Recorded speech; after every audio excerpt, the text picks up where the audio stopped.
On this month's edition of the FIFA World Cup magazine, we meet former national team defender YEVGENY LOVCHEV. We begin our team previews on the upcoming FIFA Confederations Cup. And we meet the latest in Russia's long line of superstar goalkeepers.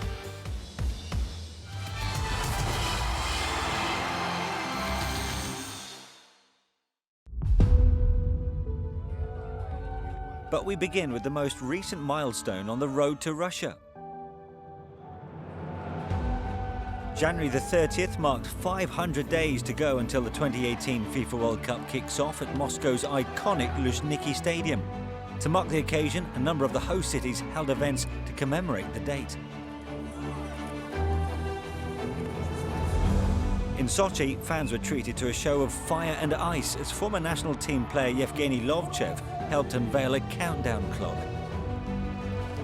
The festivities in Kaliningrad and Yekaterinburg, the tournament's furthest eastern and western cities, also included the launching of a countdown clock, while Saransk used the milestone to unveil the latest addition to its transport infrastructure. The first of many, which will grace the roads of the competition's smallest host city ahead of next year's tournament. With Rostov-on-Don and Samara also hosting their own activities, it was in Nizhny Novgorod where the occasion really got the blood pumping.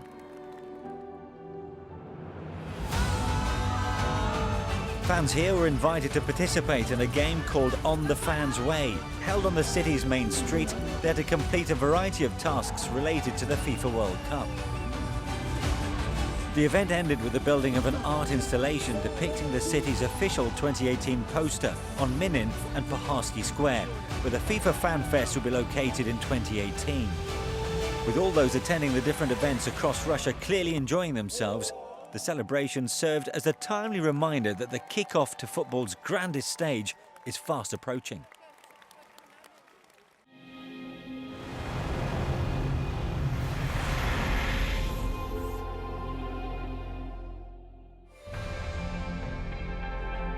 In Volgograd, the 500 days to go milestone was marked with a series of activities which included the unveiling of a unique countdown clock. Formerly known as Stalingrad, Volgograd is a city rich in history, culture and tradition. It's also home to an icon of the athletics world, who's acting as one of the city's faces ahead of the 2018 FIFA World Cup. It's a great honor for me to represent Volgograd as a 2018 World Cup host city ambassador. It brings me a lot of joy because my sports career is over and I can give promoting and being involved in the 2018 FIFA World Cup my complete attention. One of the greatest female track and field athletes of all time, YELENA ISINBAYEVA is a two-time Olympic gold medalist, 7-time world champion and has set 28 world records in the pole vault. Over the course of her 18-year career, she's participated in some of the biggest sporting events in the world and is well placed to judge how much of a positive impact the 2018 tournament will have on her hometown. Certainly, the FIFA World Cup is the biggest event Russia has ever hosted. It's an event on an epic scale that's hard to put into words. For Volgograd, it's a great opportunity to improve our infrastructure and develop our city. We are already building a new football stadium on the site of the old one. Alongside this will be a whole new sporting infrastructure that goes beyond just football. Such developments will change the city for the better. There are also plans in place to build a new metro line from the airport to the city centre. The airport is also undergoing changes. There will be a new terminal and new runways. These changes will help improve the experience of any visitor or fan to the city during the World Cup, and I think they will be pleasantly surprised with what they see in 2018. As part of the official bid committee and now as a host city ambassador, the 34-year-old has been a regular guest at a number of events on the road to 2018, mixing with the great and the good of world football. Yelena, if you could do us the honor of opening the red ball, please. In general, I like good football. Football that grabs your attention. I guess this is why I support Barcelona. That and because they have players who are full of passion. Of course, in 2018, I will be supporting our national team. Hopefully they can play well and reward all the fans who will be supporting them during the tournament. With 16 months to go until the start of the tournament, preparations are well underway in Volgograd. The stadium is due for completion later this year, and for the city's residents, including YELENA ISINBAYEVA, the 2018 tournament can't come soon enough. Everyone here is incredibly happy that we are one of the 11 host cities for the World Cup. It shows how important people consider Volgograd to be. I believe with everyone's support, this is an opportunity to show off our city.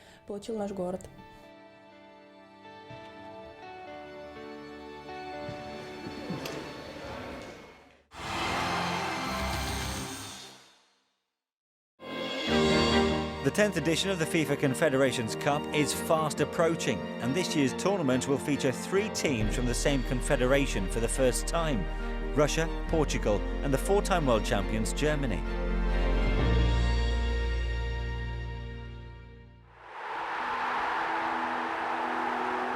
Three years have passed since Die Meinschaft lifted the World Cup, and 12 years since they made their last FIFA Confederations Cup appearance. Drawn in a group alongside Argentina, Tunisia and Australia, the Germans progressed to the semi-finals, where they lost to eventual winners Brazil. In June, Germany will again try to claim the only senior international trophy missing from their cabinet, this time under the stewardship of Joachim Löw. The 57-year-old has been in charge for the past 11 years and led them to their 4th World Cup title in 2014, an achievement that earned them their berth in Russia. We had the chance to host the 2005 Confederations Cup in Germany, and it was a great competition with a good atmosphere, an electric one. This year's tournament is a good opportunity for us to test ourselves in the run-up to the World Cup. It will allow us to gauge ourselves against the best and see where we stand as a team ahead of 2018. From a sporting point of view, it's a very important tournament, one which we will approach in a serious and focused manner, and one we want to be at our best for. Over the course of his tenure, Löw has been blessed with an array of talent, and since the team's triumph in Brazil, he's been rejuvenating his squad. With younger players like Serge Gnabry and Julian Draxler putting in stellar performances in the current 2018 qualifying campaign, alongside established stars like Manuel Neuer, German football is on a high. They currently top their group on maximum points, having scored a total of 16 unanswered goals. I think the reason we're doing so well in our qualifying group is because we're blessed with talented players. Of course, our aim is to win the tournament in June. We know it will be challenging every game. Every tournament is a challenge, but we're aiming to be at our best.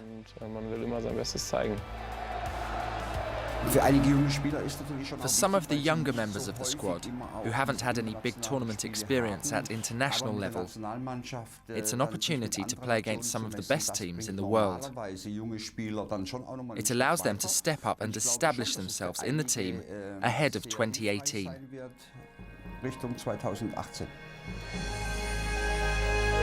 Germany have been drawn in Group B at the FIFA Confederations Cup, alongside Chile, Australia and Cameroon. Should they progress from the group, they'll face one of Russia, Portugal, Mexico or New Zealand in the semi-finals. I'm looking forward to all the games, because our group is really interesting. And I think the Confederations Cup is a very important tournament, because it acts as part of our preparations for the World Cup that will take place here. You get to know the stadiums a bit and everything else around you. With regards to our group, I think Chile, as South American champions, are our most difficult opponents. Not since Brazil in 1962 has a team successfully retained the FIFA World Cup. For Germany, the Festival of Champions offers them the perfect opportunity to prepare for the defence of their crown, while at the same time writing their own name into Confederations Cup history.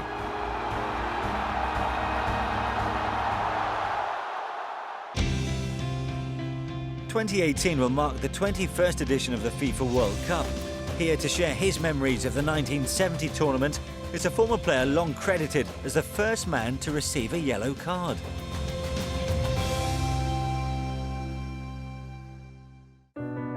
The The 1970 FIFA World Cup in Mexico was a tournament of firsts. It was the first finals staged outside Europe and South America. It was also the first time the games were broadcast in colour, and it also saw the introduction of yellow and red cards.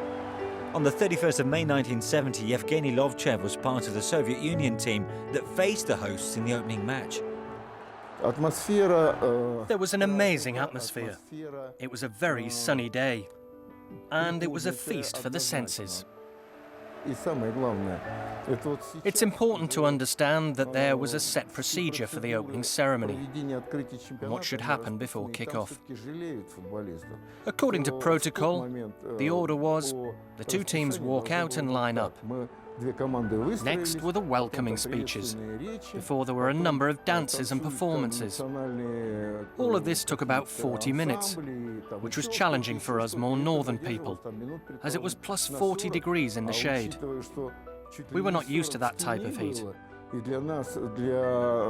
Therefore, to combat this, we pulled a kind of trick.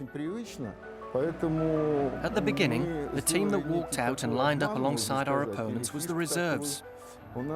Our captain, Albert Alexeyevich Shesternyov, was the only player on the pitch that people could recognize. The rest of us was sitting in the changing room. We weren't taking it easy, drinking coffee or watching TV. We were very focused. We were psyching ourselves up, trying to keep ourselves calm, and only later, once all the pre-match activities were over, did we go out onto the pitch.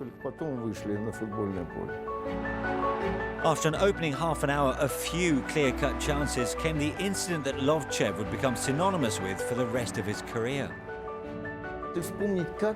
If I talk you through it, it happened in the centre of the pitch.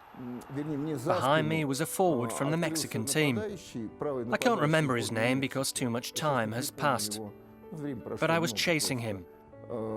Speed was one of my strengths, and I realized I could catch him.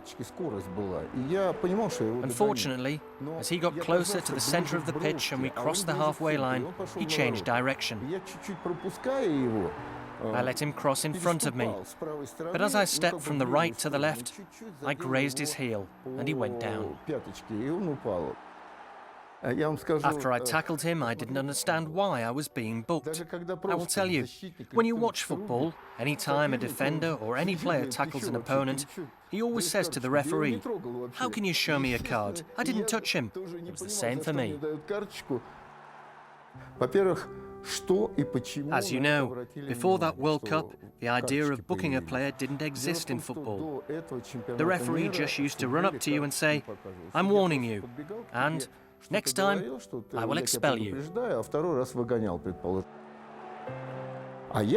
I always thought I'd entered the record books as the first player to be shown a yellow card.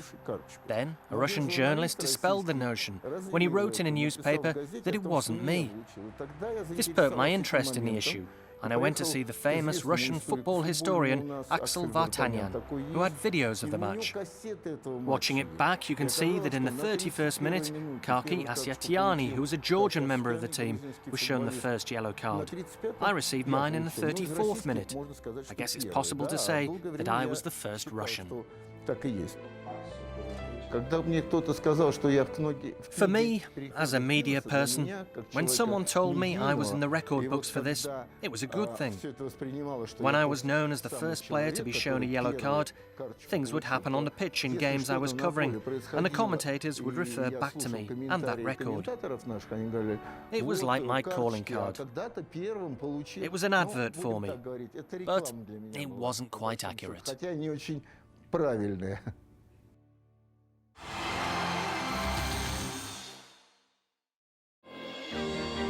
Time once again to focus on the upcoming FIFA Confederations Cup.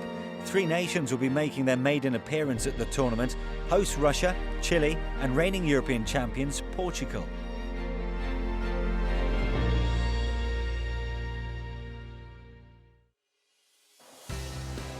Home to one of the game's greatest ever players, Portugal have in recent years flattered to deceive. At the 2014 FIFA World Cup in Brazil, they exited the tournament at the group stage. But in Fernando Santos, Portugal have a head coach who's finally helped them deliver on their promise. In 2016, he guided them to their first ever continental title, earning them the right to contest this year's Confederations Cup. I think the squad were confident in their abilities before we arrived in France. They were certain that they would fight no matter what to achieve their goal, which was to win. Obviously, as the competition progresses, you have to grow and adapt. And during that particular tournament, this was very important. We created a team where everyone was one.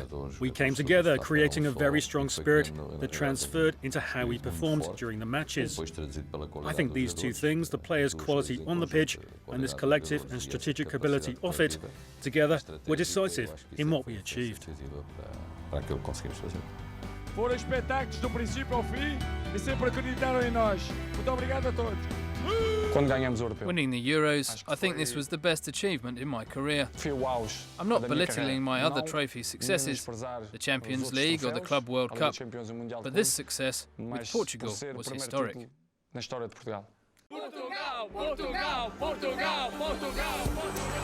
Interest and expectations will be high when Portugal's national team heads to the FIFA Confederations Cup in June.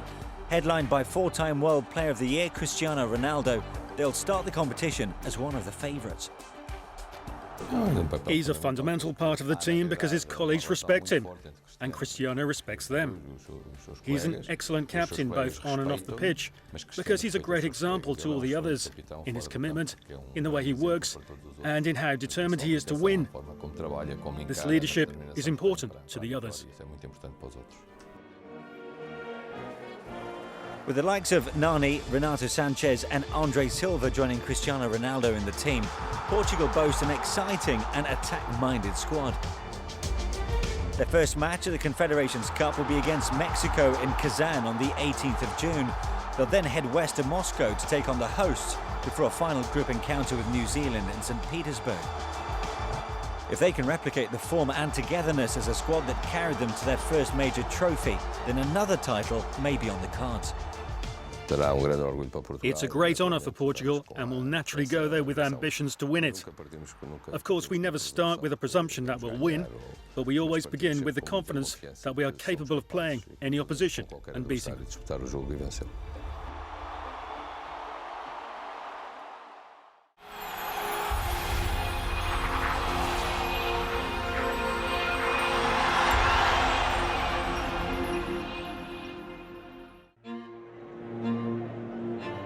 First came the Black Spider. Lev Yashin, the pride of Dynamo Moscow and the only goalkeeper in history to win the Ballon d'Or.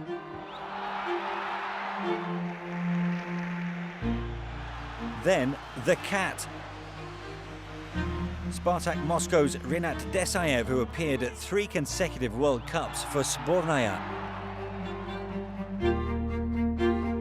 Now it's Igor AKINFEEV.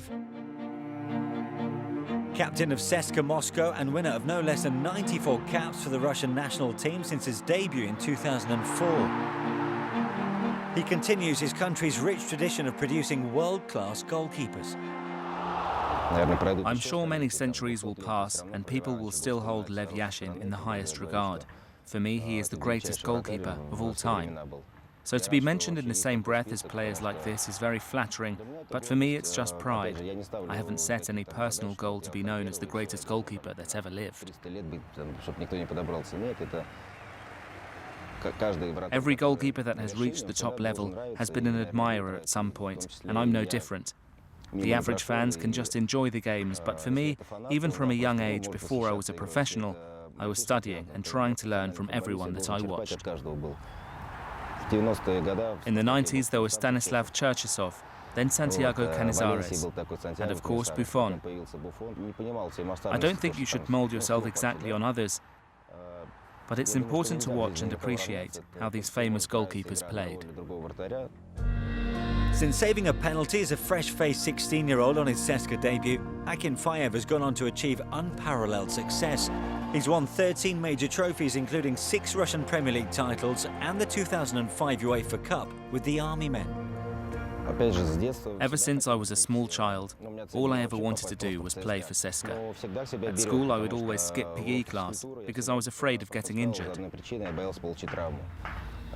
Any sporting event connected with school, I would also try to skip them too. I was dedicated, even back then. Thankfully it happened. I went through every level and achieved my goal to be in the CSKA first team. I then set myself the goal to play for the national team. Now, one of the senior figures in the Russian team, AKINFEEV, has firmly established himself as the undisputed #1. And after disappointing displays in recent major tournaments, they face a crucial transitional period under head coach Stanislav Cherchesov. It's not really right to discuss whether the national team will improve its game or not. That depends on the future, how we train and play in matches. It is important, though, for us to perform at tournaments.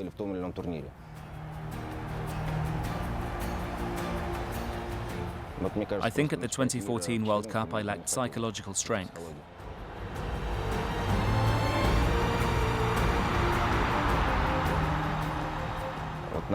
As they say, we got what we deserved, and understandably it hurts. It's frustrating we didn't fulfill any of our goals at that tournament, and we disappointed millions of our devoted fans. We weren't committed enough. I'm not going to make any excuses. We failed, and that's it. The most important thing is that we draw a line under it. We need to be realistic. We don't play for Spain, where every year one generation goes and another comes in and wins things. Psychology is key.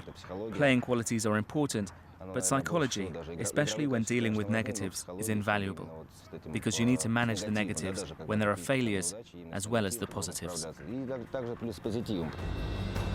In 2012, AKINFEEV was named as the very first official ambassador for Russia 2018. And with the tournament fast approaching, he'll be part of a vital process to ensure the success of hosting the country's first ever FIFA World Cup. We're all united in promoting the World Cup in Russia. Personally, I have to continue to inspire and support football across the country. The tournament will also allow us to dispel the doubts about the standards of football and its history in Russia. My parents first bought me a football at the age of 4. Back then, there were no training pitches or stadiums for us to practice on. That has only changed recently. It's a great feeling to know that the youth of tomorrow will be playing on new football pitches and in new stadiums.